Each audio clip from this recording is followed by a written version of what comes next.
Good morning, beautiful souls. Welcome back to the Good Vibration Station. I'm Nyla, your agony aunt, in the most loving way possible. And I'm here for you, honestly, in agony and beyond, because I realize that sometimes the beyond part is bigger than the agony part. So today, I'm going to talk to you about something that was really probably one of the worst traumas that ever happened to me. So maybe you've also looked into a barrel of a gun and somebody wanted to pull a trigger on you. So that's what we're going to do today. We're going to talk about trauma caused by violence, trauma caused by somebody and people that dies innocently because of that. And then after that, we're going to we're going to have a segment on what happens to a business. If that violence happened in your business, if your business was just the crime scene, unfortunately, that happens sometimes, that the crime scene, your business becomes a crime scene. So how on earth do we get through this? It's damn hard. That's all I can tell you. As a child, I still do get dreams where I get premonitions. But with this specific event, I got this reoccurring dream that I was looking through a window and I was watching how a train gets derailed, and then all the havoc that happens after that. I was watching all of this, the blood and the smoke and the smell of gunfire. You know, that kind of smell. I had that smell, and I can remember this dream. That's why I can still remember it today, because I knew something was brewing, something was coming. I knew my soul had to prepare for this something big. And at that, when I was little, I didn't understand it. But later on in life, I realized that that's God's way to prepare your soul to make things less shocking. And it definitely does. It prepares my soul. These premonitions prepares my soul for that shocking moment when things are going to happen. Let's leave it there. So 30 years ago, I'm in my business. It was during the day, around about 5 o'clock, when I got the first call from my friend. I'm going to call her Lee for privacy purposes. So she phones me and she says to me, Mala, my ex has been following me the entire day and he's going to kill me because he said he was going to kill me. So this guy, a foreigner in town, he was kind of known for his violent streak and his trigger-happy streak. His weapons was actually taken away from him by the police because of this, but then given back to him for some other crazy reason. She said to me she's scared of going home because her mom and her dad and brothers there. She's scared that he would kill them as well. I'm very protective over the people that I love. And in this case, it was somebody that I saw as a little sister. She was 10 years younger than myself. So she just turned 21, had this beautiful dream of a little picket fence house and a husband and children. Simple, simple dreams. She was beautiful, stunningly beautiful, tall, dark, absolutely gorgeous woman. I said to her, okay, so if you want to, you can come here, because I was then close. My restaurant and pub was close to where she was at that stage. She was at another restaurant having drinks with her friends. And I said to her, okay, I'll open the gate and then she must just sneak in at the back and she can go through the kitchen. He's not allowed to go. He was banned from most of the places in the town where I live. So he wasn't allowed to get in there. Thinking that it would be safer for her to kind of park the car, phone her dad and let the dad come fetch her. But by then, this now happens in the background. I tell the staff, they must please just let her in and that sort of thing. Organize that. Now I'm busy, I'm working. So my other friends, her best friend that was a chemist at that stage, I'm going to call him Chris, also just to protect his family and his name. I'm talking to this Chris guy. So we're just talking about business, and he was on his way to the show at the Lost City venue. He was on his way there, and he just came to say hello. He was just there, the wrong place, the wrong time, just coming to say hello. Just not even from the town where we lived. He was just passing through. That's all he was. He was a passer through. Just talking to him, and the next minute I heard these two bangs. But now that was just after New Year. I immediately thought, I actually told him, I'm so cross. I get so cross with the staff, this young staff, full of mischief. So they were firing these bomb crackers, and it came from the kitchen side. And I thought, this is what happens. I said to him, you know what? I just want to go ring this policeman's neck, because they know they're not allowed to shoot this bomb crackers inside the restaurant. But at that minute, I looked up, and there was this 9mm pointed to me. So I was like in between the dance floor and the restaurant parts. So the minute I saw him, I knew that those were gunshots, and I knew that he shot her. So I knew I had to get to her as fast as possible.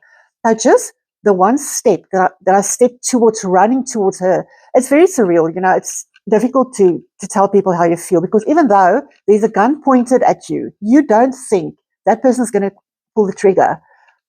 I think it's how you protect yourself or something. I don't know, but it's not. It's surreal.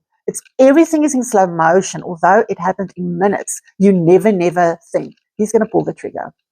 So yeah, I run towards her. I hear 2 more shots, but I run towards her. That's all I've got in my head at the moment. So I get here, and there by the phone, she was lying. And he shot her in her face and in her abdominal. So she was busy on the phone with her dad, telling her daddy to please come fetch her, because she was scared. She was too scared to drive alone, because he was like pulling her off the road, trying to get her off the road.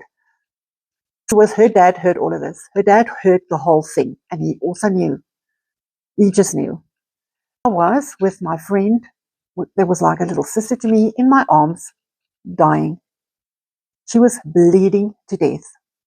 And all I could do was watching the blood accumulate on the floor, and I could feel her. I could feel her soul leaving her body. By that stage, okay, now, please don't handle it like Mila did. But this is the way my personality works. I go into this mode where I need to organize things and need to, all my only thing now was to let her die peacefully. So my best friend comes running in, and she's hysterical when she finds me in this pool of blood with my little sister in my arms. So she starts shouting and getting hysterical. So all I can think is, Lee needs to die peacefully. So I got up, I slapped her through her face and said to her, listen, you get yourself together. We need to let her die in peace. So I went back and I sat there till the ambulance came. Okay, but now my other friend tells me, Mela, they shot Krista. They killed Chris. Because I didn't even think that he hit somebody, there. But now I'm here. The ambulance came. They got Lee, and they took Krista away. He was still alive. Up until today, now it's 30 years later, it's still really, really difficult for me to talk about this. So they take this man to hospital. They take her to the morgue after the doctors and everything was there. So I phoned my best friend. That's my husband today. He's the guy that I married to today. He comes to fetch me, to take me to hospital, because I just felt I just couldn't handle it. I was so rattled that I couldn't drive the car. So he came to help me. So at hospital, I got there, hearing that he's still alive, hoping that he's going to make it. And I find him there with this swollen head. Apparently, his lung was punctured by the one bullet. And yes, he died there a few minutes later. But before he passed away, he pressed my hand and he winked at me. It was almost like he was trying to tell me not to blame myself, because he knew, obviously, that it was meant for me. So he literally took my bullet. So yeah, that was very difficult. So the 2 people passed away because of one person not being able to control his jealousy or whatever was going on in his mind. The aftermath, I'm not even talking about, if you think of his parents, his brothers and sister. And, my friend's brother and his mom and his dad, that had such a hard time after that, even in their marriage. It was just, when you lose a child, and we'll get to that later on because I did lose a child, there's no ways that you can even explain to somebody how that affects your life and the people around you, your loved ones, because they also suffer because they lose you as well in a way for a while, they lose you. So just think of now 2 families' lives were ruined by this one person that couldn't control his emotions. And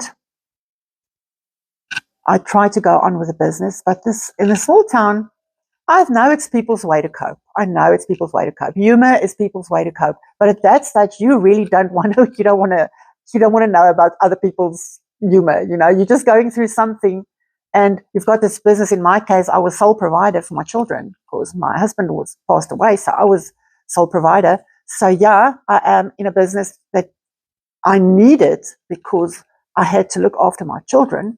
And on the other hand, I didn't even want to be there. So it was a very difficult place to be in at that stage.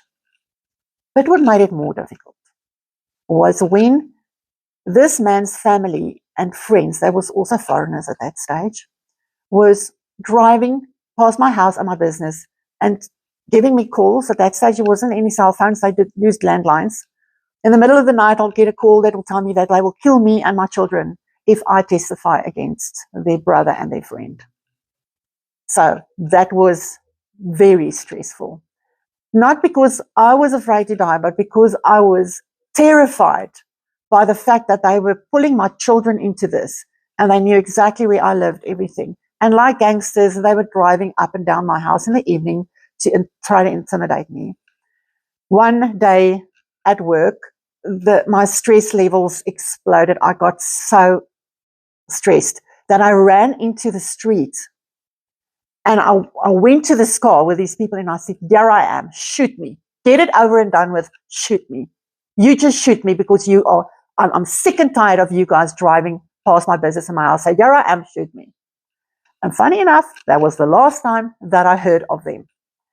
So yeah, the court case happened. He got 10 years for Lee, 10 years for Chris, and 2 years for attempting to kill somebody.